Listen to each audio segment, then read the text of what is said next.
Earlier on the show, we showed you that demonstration outside McDonald's headquarters, Oak Brook, Illinois. They are demanding $15 an hour. The protest actually fizzled out, basically. Joining us now is the former CEO of McDonald's. He joins us now. Ed Rensi, welcome to the program. I think I know. Thanks for having me. I think the whole movement towards $15 an hour, I think the whole movement is fizzling. What say you? Oh, it's falling apart. In fact, Cook County here in Illinois raised to $15, and the surrounding cities don't have to comply, so they're all bailing on Cook County's initiative. Look at Seattle, and look at all the restaurants that are closing, and dry cleaners and beauty salons. Look at Portland, Oregon, San Francisco, New York City. Small businesses are collapsing under the weight of this minimum wage, and it's got nothing to do with rising up people that need more income. It's got everything to do with the unions and union contracts with major manufacturers and places like that. The Service International Employee Union, their chief, their CEO, makes north of $600,000 a year with Perkowitz and benefits. And you compare that to the $15 an hour she wants. And by the way, those protesters out there in Oak Brook are making sub-minimum wage. They're a bunch of socialist, fascist hypocrites as far as I'm concerned. Well, I think that's the soundbite of the day, Ed Rensi, and we'll use it many, many times. Thank you very much, sir. But hold on, I got more for you.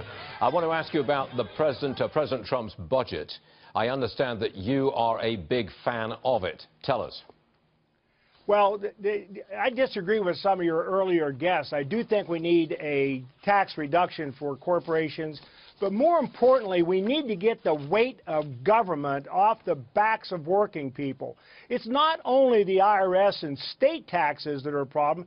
It goes all the way down to the local municipal park districts and things of that nature.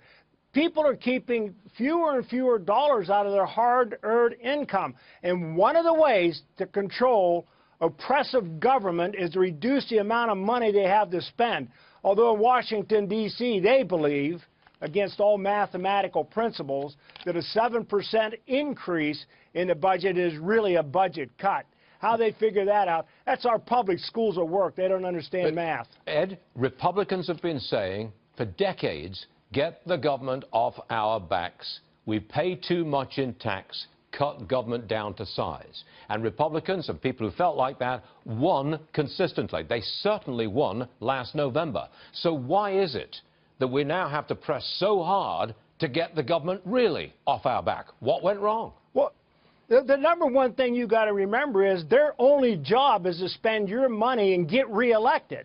So they will say anything or do anything for their constituents to get reelected. You got guys like McCain and Graham, McConnell, Grassley are all in their mid to late 70s, have been in Washington, D.C. for 35 years.